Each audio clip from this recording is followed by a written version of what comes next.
When I first started my neurodivergent parenting journey, I had no idea that that was even the thing I was doing.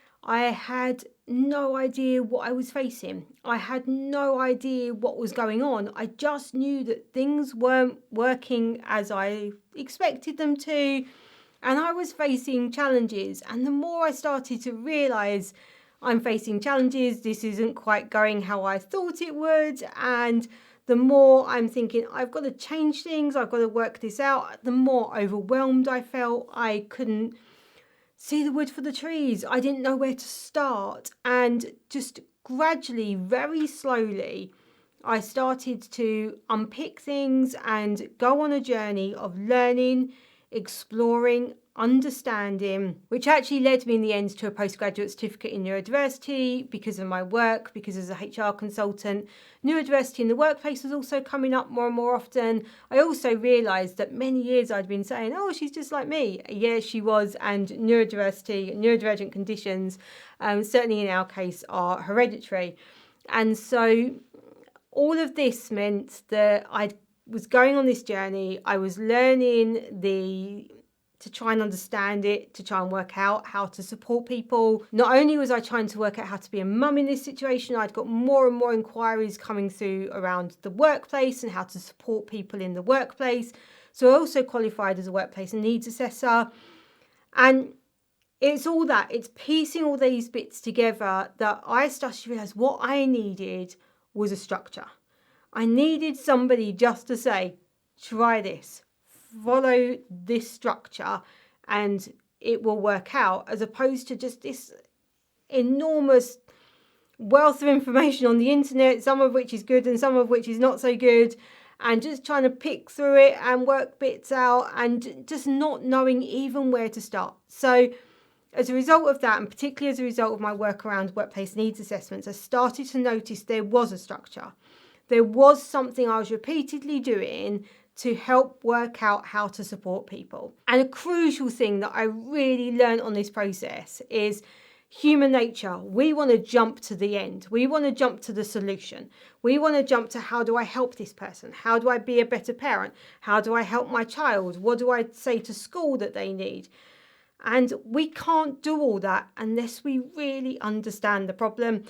And that's why I came up with the SHAPE method, for really trying to understand this and for breaking it down, the process that we need to go through.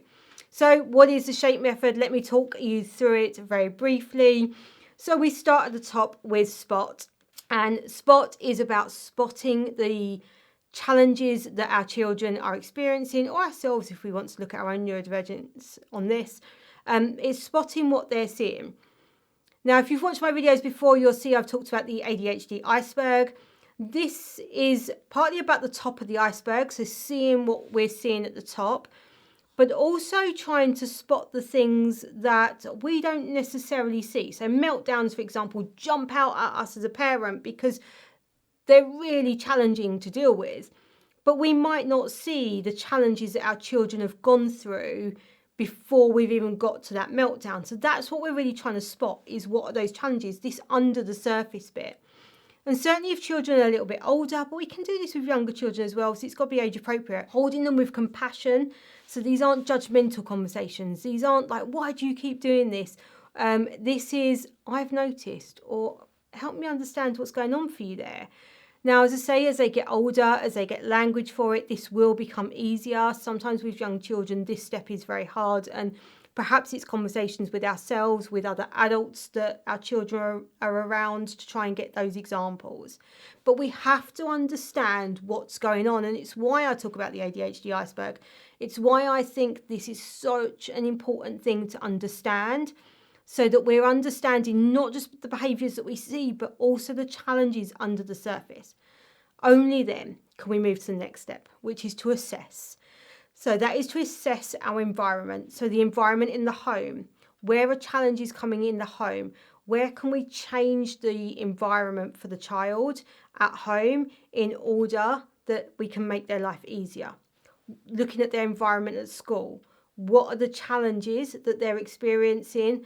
what can we look at in terms of the environment that could be changed, that could help them. And once we've assessed that, once we've understood it, then we can start moving to a plan of how we can make life better. I'm not going to say solve it particularly, because we can't eradicate ADHD. There's not a cure for ADHD. Research tells us that environment makes a huge difference. In the right environment, some people will find that ADHD traits become barely noticeable. Others will just find life is a lot easier in one environment than in another environment. So the environment makes a huge difference. And that's why I focus very much on the environment for our child and ourselves. If we've got ADHD as well, we're also looking at that environment for ourselves. But we need to look at that to understand, and then we can plan for how do we make things better.